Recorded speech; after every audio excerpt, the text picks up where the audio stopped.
El accionar de presuntos sacapintas dejó gravemente heridas a dos hermanas de 26 y 21 años de edad y la madre fue alcanzada por un proyectil. Las mujeres fueron llevadas a diferentes casas de salud. Lastimosamente este hecho se encuentra relacionado con circunstancias que están bajo investigación, posiblemente del microtráfico que existe aquí en el territorio.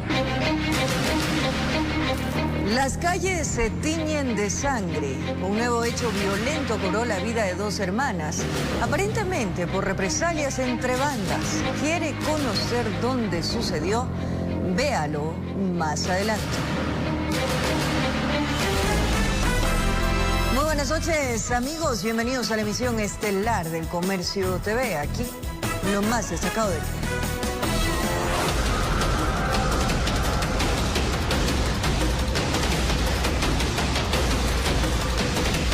Policía frustró un asalto al estilo Sacapintas en el cantón Milagro, provincia del Guayas. El uniformado se enfrentó a tiros con los delincuentes y los capturó. Los antisociales resultaron heridos y fueron hospitalizados.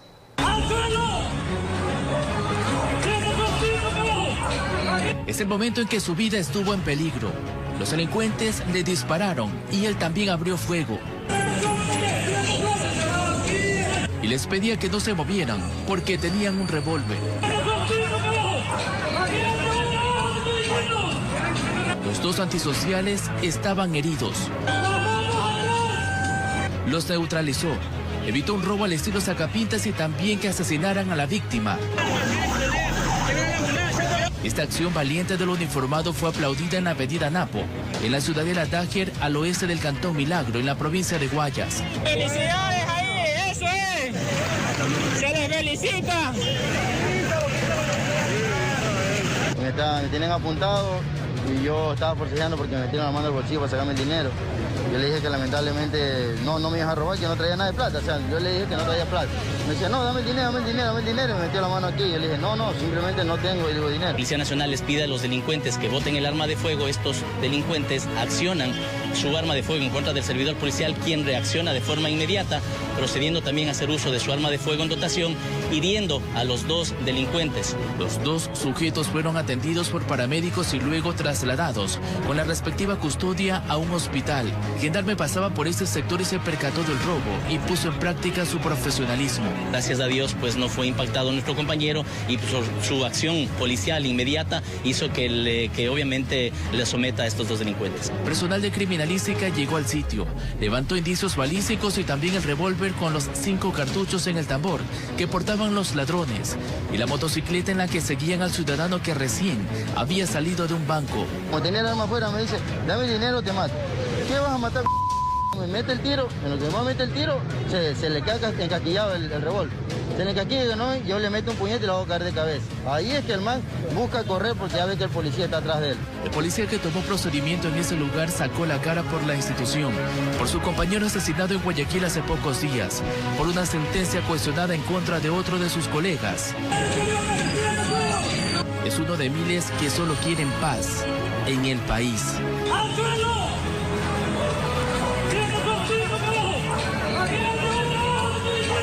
Informó Charlie Pizarro. Una mujer fue hallada sin vida en el sector conocido como Bosque de Carretas, ubicado en el norte de Quito. Según los primeros registros, la muerte fue producto de 2 heridas en su cuerpo.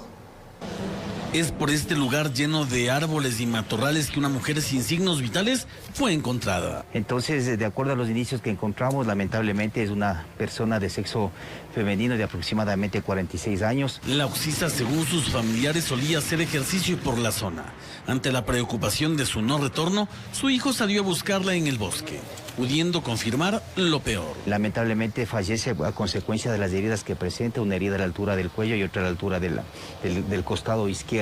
Toda vez de que a la señora le encuentran amañatada, ¿no es cierto? Y también a un perro que ha estado con la señora también le encuentran amañatado. Una primera hipótesis señala que los culpables podrían ser personas en situación de calle que habitan en estos bosques. De acuerdo a criminalística que me menciona, aparentemente existe una tijera que tiene restos biológicos de color o máculas de color rojo.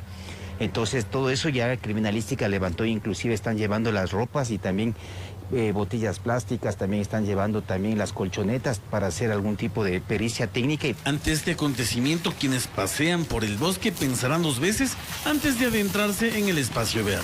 Hasta donde yo estoy, he estado tranquila. No ha habido ninguna novedad, pero hay otras personas que han dicho hay ladrones por esa bajada de ahí, ¿no? La vez anterior que yo vine así con los perritas, yo vi una persona desnudo que andaba, pero hace rato. Un hecho que deja en el dolor a una familia, mientras que desde las unidades de criminalística y DINASED intentan esclarecer el caso. Informó Javier Rosero. Tras el asesinato del turista extranjero en un local situado en el barrio Las Peñas, comerciantes y moradores del sector señalan que no es la primera vez que se registran actos de delincuencia en la zona. Exigen mayor seguridad por parte de las autoridades para así evitar que este tipo de ataques se repitan.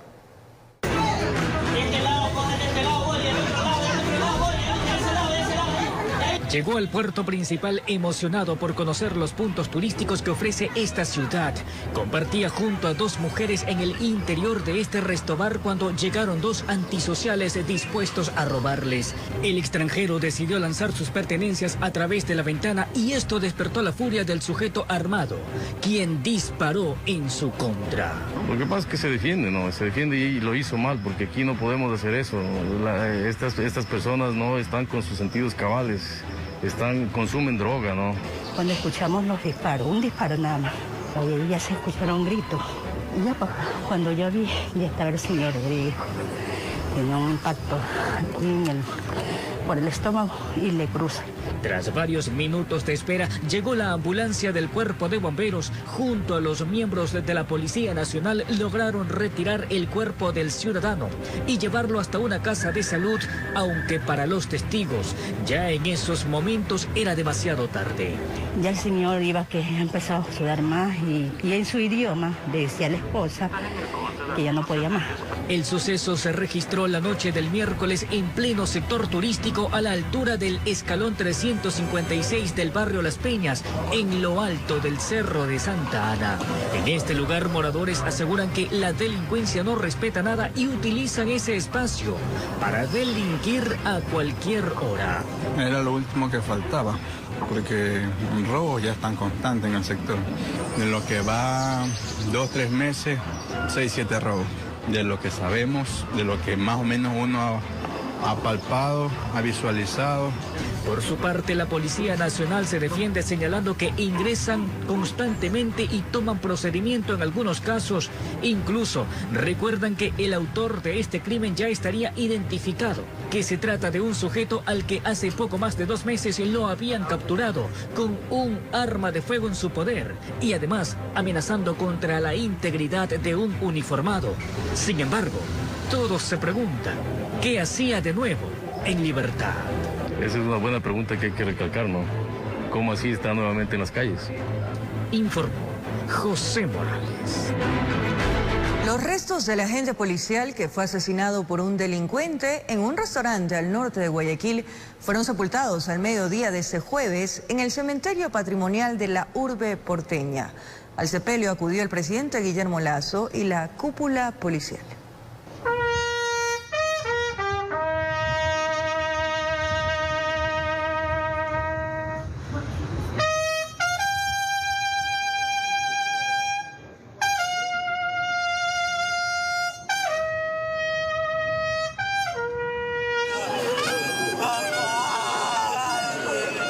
Con honores, fue sepultado el sargento segundo Freddy Las Vélez en el Panteón Metropolitano de Guayaquil.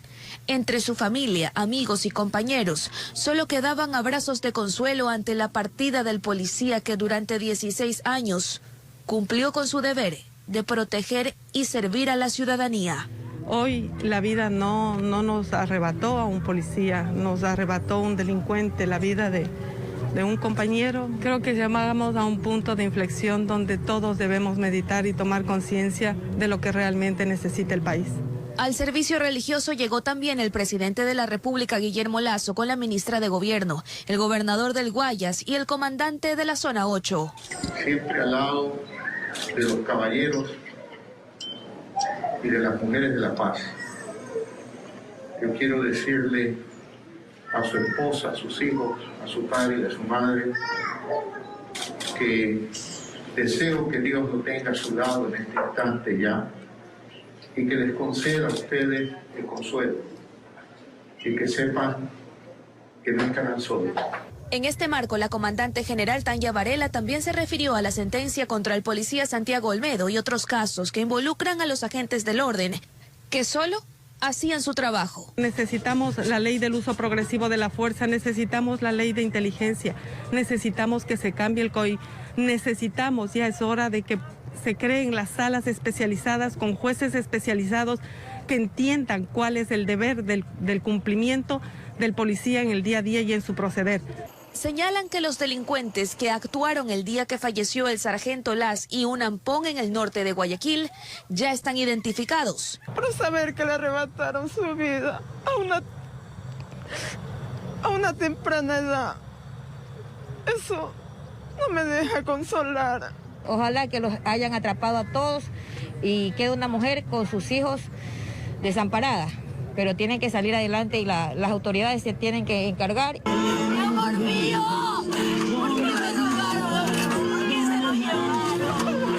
Informó Adriana Peralta. Luego de conocer la sentencia de 3 años 4 meses en contra del policía Santiago Olmedo, quien abatió a 2 presuntos delincuentes en Riobamba, el fiscal del caso sostuvo que se tomaron en cuenta varios atenuantes que permitieron una reducción en la pena. La Corte Provincial de Justicia de Chimborazo rechaza el desprestigio en contra de los jueces. Tras lo mediático de la sentencia, el policía Santiago Olmedo, el fiscal del caso, Patricio Parco, se pronunció. Lo que Fiscalía ha hecho es actuar con la debida objetividad.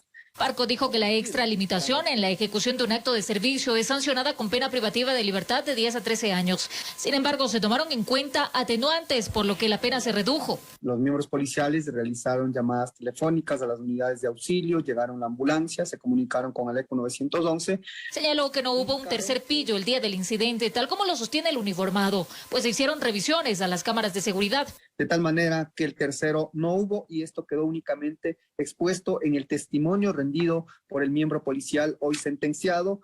E indica que el tribunal, en base a los elementos probatorios presentados por Fiscalía, no encontró que se haya observado el uso progresivo y proporcional de la fuerza, pues según la institución, el uniformado le habría disparado a los sospechosos más de una decena de veces.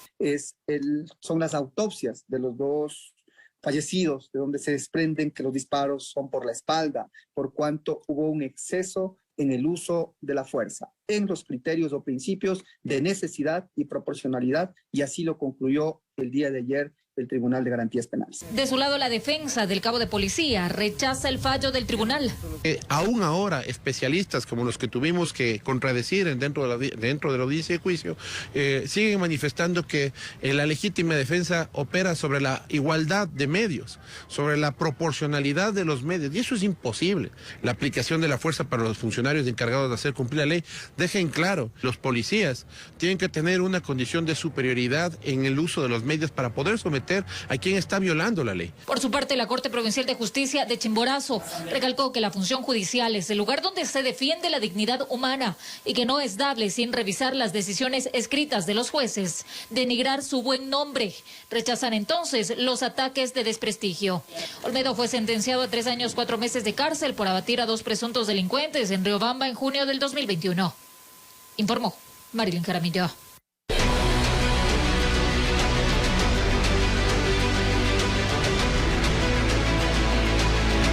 Las cifras de contagios en menores de edad aumentan de forma acelerada. El Ministerio de Educación informó que hay un incremento de casos del 46% en niños de 1 a 4 años de edad, comparado con las últimas semanas de diciembre del 2021. Los contagios en la infancia es un tema que preocupa, sobre todo por el alarmante repunte de casos en niños y adolescentes, que según información del Ministerio de Salud han necesitado mayor atención médica. La comparativa de contagios desde el 15 de diciembre del 2021 hasta la quincena de enero de este año por grupo etario se presenta así. En bebés de 0 a 11 meses, hasta el 15 de diciembre del 2021 se reportaron 8 casos. El 15 de enero del 2022 se reportaron 90 casos. En el grupo etario de 1 a 4 años, hasta el 15 de diciembre del 2021 se reportaban 37 casos. Al 15 de enero del 2022, 301 casos. En el grupo etario de 5 a 9 años, 143 casos hasta el 15 de diciembre del 2021 y 579 casos hasta el 15 de enero del 2022. En adolescentes de 10 a 14 años, hasta el 15 de diciembre del 2021, se reportaban 677 casos y hasta el 15 de enero de este año, 1.947 casos. A esto se suman los ingresos hospitalarios y en unidad de cuidados intensivos, que aunque no supera el 2%, muestra una mayor demanda de atenciones sanitarias. Han dicho en la mesa técnica de Guayaquil y Quito que hay un aumento de las hospitalizaciones en niños. Hay 7 niños en terapia intensiva en Guayaquil relacionado al COVID. Es decir, esta variante, si bien es cierto, respeta hasta cierto punto los niños, pero no los deja de infectar, no los deja de hospitalizar. Se espera que en el mes de febrero empiece la vacunación para niños y niñas de entre 3 y 4 años. Países como Colombia, China y Chile, que han incorporado a este grupo poblacional en la inmunización contra el COVID-19, muestran resultados alentadores con bajos porcentajes de efectos secundarios. Informó Caterine Aguirre. En el cantón Quinindé de la provincia de Esmeraldas, 2 mujeres fueron asesinadas bajo la modalidad de sicariato. Las víctimas eran hermanas. A una de ellas le dispararon a menos de 1 metro de distancia. El accionar de presuntos sacapintas en el sector de Nuevo Quinindé dejó gravemente heridas a 2 hermanas de 26 y 21 años de edad y la madre fue alcanzada por un proyectil. Las mujeres fueron llevadas a diferentes casas de salud, pero las jóvenes no lograron sobrevivir al ataque criminal. Lastimosamente este hecho se encuentra relacionado con circunstancias que están bajo investigación, posiblemente del microtráfico que existe aquí en el territorio. Lo que espanta es la frialdad de los asesinos. La madre de las fallecidas cargaba entre sus brazos a una pequeña quien ventajosamente salió ilesa. Las mujeres serían víctimas colaterales de las venganzas delictivas. La policía informó que todo respondería a represalias entre bandas. La banda de los tanques se encuentra en un conflicto con esta banda de la Mama Negra. Un escenario donde las balas, muertes y sangre respondería a una disputa de territorio. La mayoría de asesinatos que se dan o tienen antecedentes o están involucrados con microtráfico o narcotráfico. Aquí podemos entender que hay una relación familiar con personas que se dedican a este tipo de actividades ilícitas. Equipos de criminalística y de INACET llegaron hasta el sector conocido como Vía Palcien, recogieron casquillos, realizaron trabajos de vecindario y buscaron cámaras de seguridad que ayuden a llegar a los criminales. Parte de estas represalias que se están dando entre bandas, porque ahora ya no es directamente con quien se dedica, sino también se van en contra del núcleo familiar. Pero la violencia parece incontenible en la provincia verde. En el sector del Arenal, centro de la ciudad, un hombre de más o menos 45 años de edad fue asesinado bajo la modalidad de sicariato. 6 impactos de bala acabaron con su vida. Los pistoleros se movilizaban en una motocicleta. La persona la que se encuentra fallecida tiene un puntuario amplio dentro de la parte penal por los antecedentes que se pudo notar. En la provincia fronteriza suman cerca de una docena de muertes violentas en los primeros 20 días del 2022. En Quito informó Iván Casamen. En el distrito metropolitano de Quito, 4 estructuras delictivas dedicadas al robo de personas fueron desarticuladas.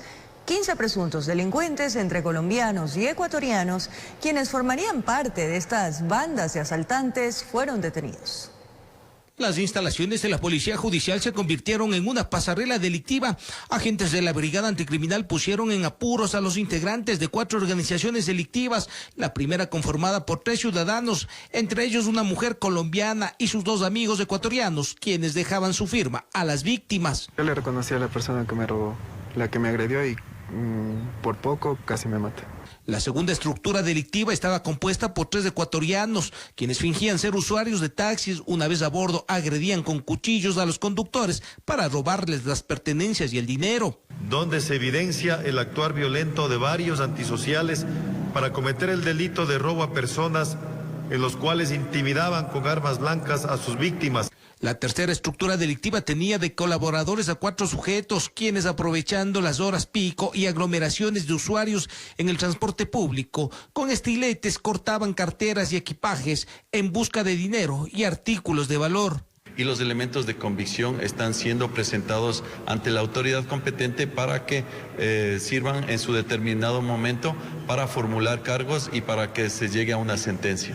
Finalmente, la cosecha delictiva terminó con la captura de 5 ciudadanos, quienes eran expertos en robar pertenencias dejadas en los vehículos. Tenían una afición en particular: buscaban tarjetas de crédito, débito, cheques para ingresar a cuentas bancarias de las víctimas y llevarse el dinero. Su modus operandi sería perfilar potenciales víctimas, en este caso verificar los vehículos de alta gama donde podrían encontrar, a más de bienes electrónicos, también objetos de carácter financiero. Bandas no precisamente de músicos, banda de malhechores cuyos integrantes en su mayoría cuentan con antecedentes. En Quito, informó Iván Casamen.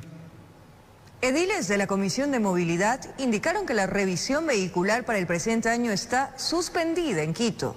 Se prevé que inicie en los próximos meses. Esto tras haber finalizado el contrato con la empresa que prestaba el servicio. El alcalde se pronunció al respecto. Seguro muchos quiteños se preguntarán, ¿cuándo inicia la revisión técnica vehicular? Quisimos también salir de esa duda, y aunque esta tenía que iniciar en febrero, ediles de la Comisión de Movilidad dicen no saber cuándo.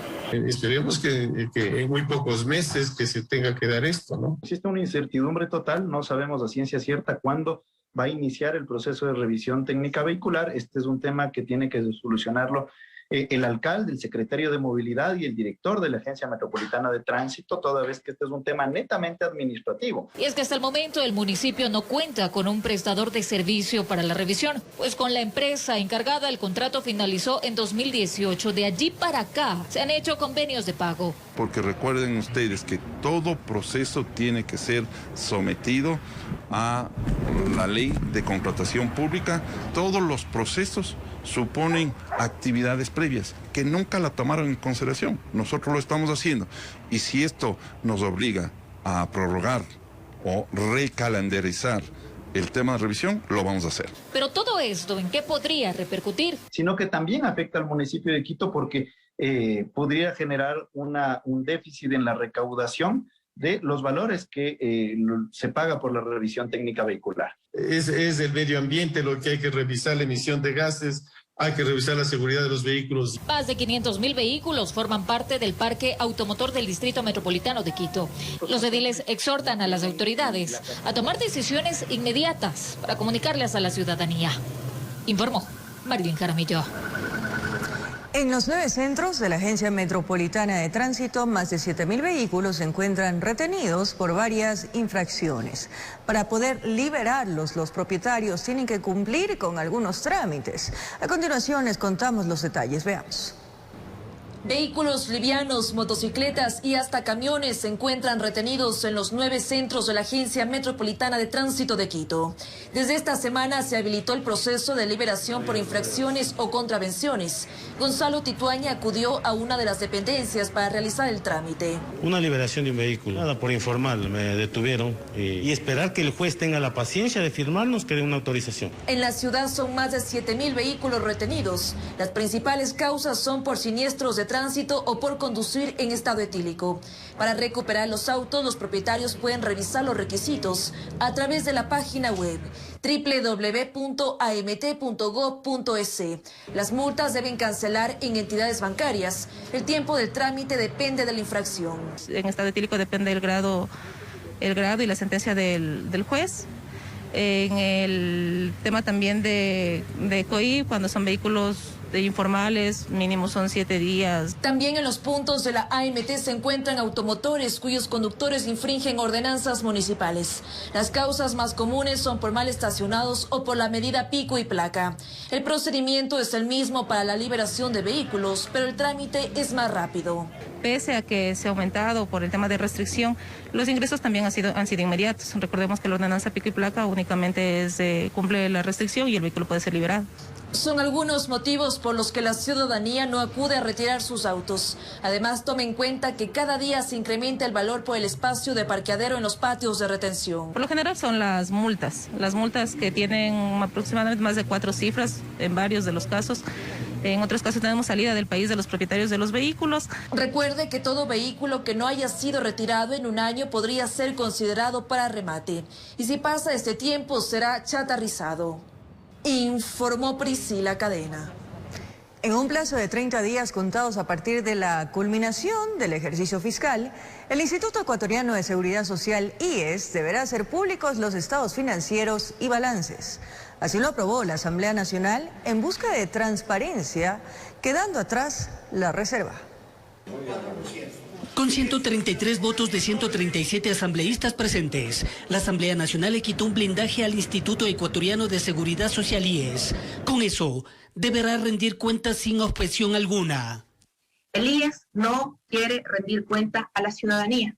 El IES le está dando la espalda al país a través de las negaciones permanentes de los periodos de información que hemos hecho. Resulta que estos señores del IES a nadie le responden, creen que ellos son una hacienda feudal que solamente envían ellos. Atrás quedarán esos días donde la ciudadanía demandaba información, sin respuesta positiva. Este tipo de proyecto que lo que va es a beneficiar a los usuarios, a los pacientes y a transparentar todo acto administrativo que se vaya a hacer dentro de la institución. Para los afiliados que siempre han estado reclamando sobre el mal manejo de los fondos del IES. Aprobación del proyecto de ley reformatoria a la Ley de Seguridad Social para promover la total transparencia de los recursos del IES y las entidades de su propiedad, que desde ya le ponen plazo. El IES, en un plazo de 30 días, contados a partir de la culminación del ejercicio fiscal, proceda a publicar los estados financieros y balances del instituto, y este acceso debe ser público y abierto, obviamente para determinar que realmente existe claridad en el manejo. Información reservada a la cual hoy el acceso es público a la contabilidad, libros, correspondencia, archivos y documentos que justifiquen sus operaciones. Que sea publicado en el sitio web y exista, pues, la mayor transparencia para que exista la menor corrupción. Informó Héctor Romero.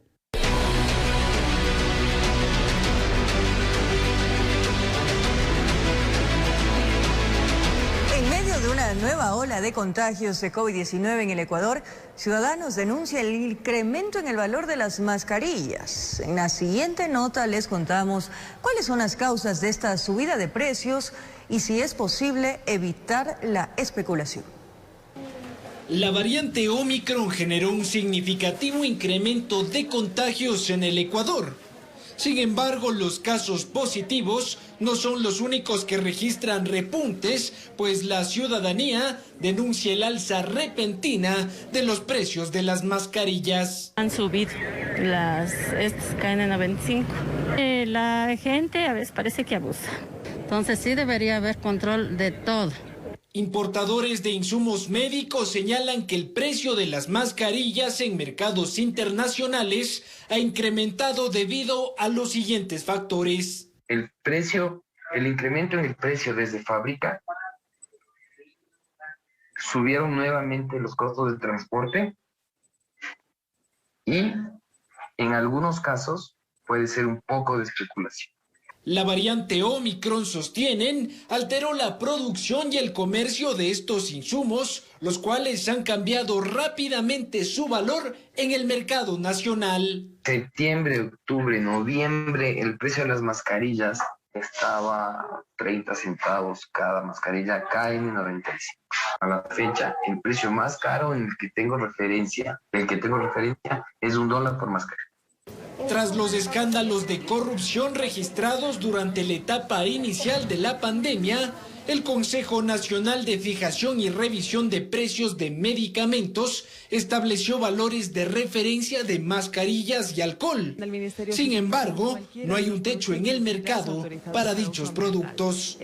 En medicina sé que sí se controla, pero en mascarillas no. En medio de una nueva ola de la pandemia, ciudadanos creen que es necesario combatir la especulación, sobre todo en productos de bioseguridad. Informó Álvaro Terán. En la siguiente nota les contamos la complicada situación que están viviendo estudiantes de carreras prácticas como medicina y odontología. Según los testimonios, existirían grandes vacíos a causa de la educación virtual. No obstante, expertos consideran que ante la problemática habrían soluciones. Ella es Anaí Torres, tiene 21 años y cursa sexto semestre de la carrera de medicina en la Universidad Central del Ecuador. De esta manera es como recibe clases ya aproximadamente 2 años en su computadora. Y no porque quiere, sino porque le toca.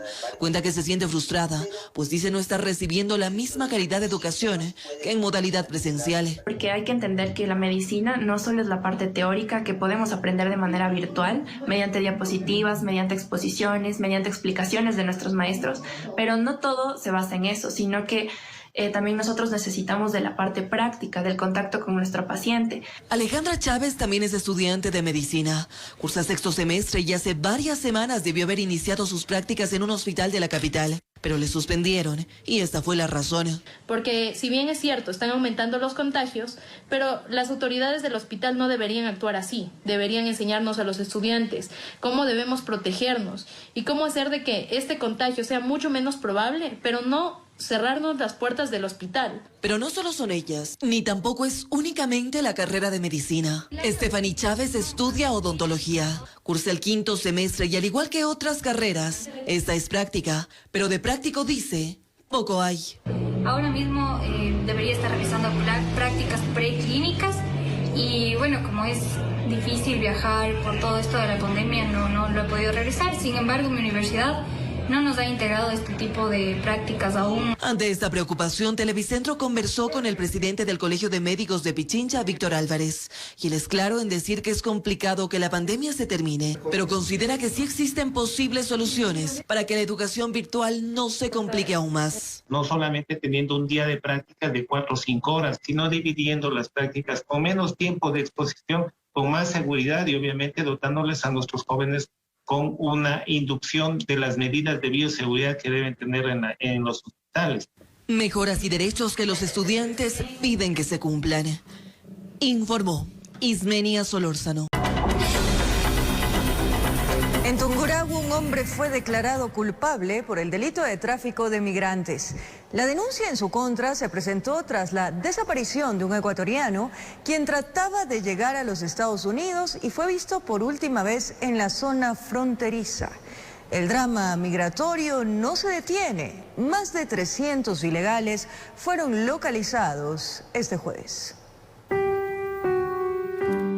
Carlos López es un ambateño. Decidió ir en búsqueda del tan anhelado sueño americano, pero nadie se imaginó que lo que era un sueño se terminaría convirtiendo en una pesadilla para él y su familia.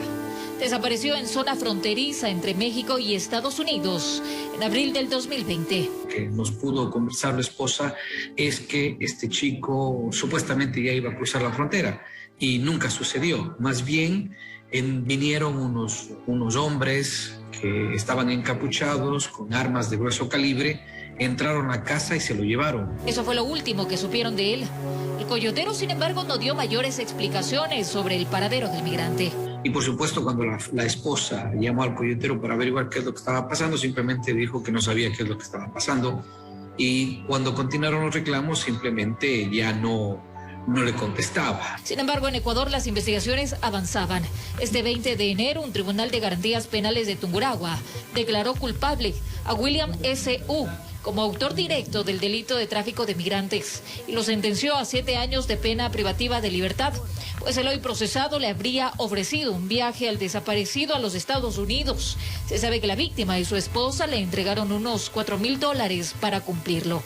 Desde el 1-800 Migrante continúan en su búsqueda, pues hay más ecuatorianos a quienes se les ha perdido el rastro, quienes tratan de llegar a los Estados Unidos. Nosotros desde 1-800migrante.com hemos reportado más de 2 docenas de ecuatorianos que están desaparecidos y lamentablemente no hemos podido recuperarlos, no hemos podido ubicarlos.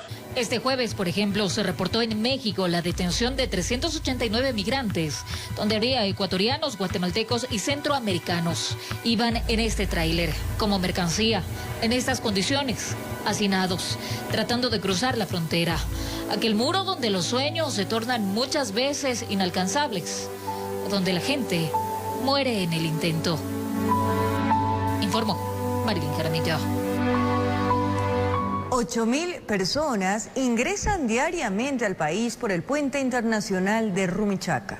Sin embargo, la población migrante continúa haciendo uso de las llamadas trochas, en donde se habilitan puentes improvisados que fueron destruidos por el personal militar de Ecuador y Colombia en los denominados operativos Espejo.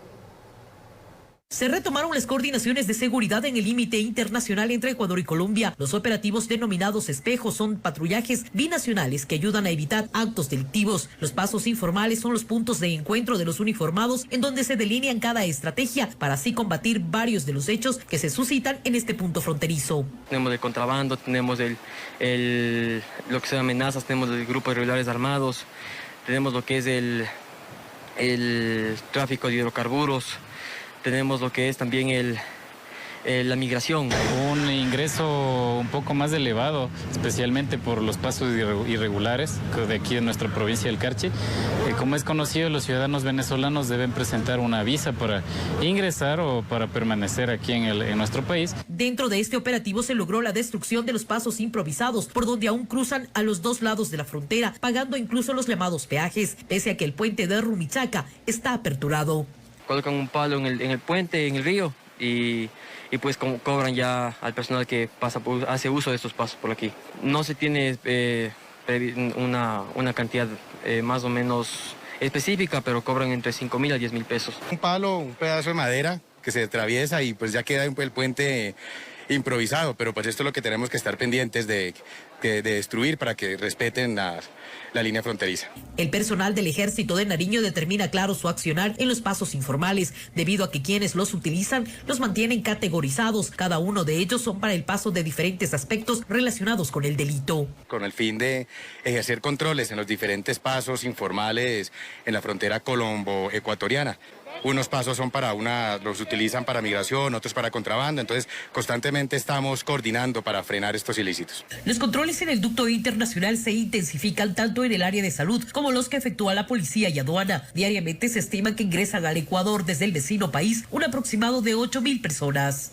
Desde la apertura del puente internacional de Rumichaca tenemos un flujo aproximado de unas 8.000 personas que ingresan a nuestro territorio nacional y alrededor de unos 5.000 a 6.000 vehículos aproximadamente que cruzan por este ducto internacional. Con imágenes de José Cedeño desde Tulcán, informa Miriam Enríquez.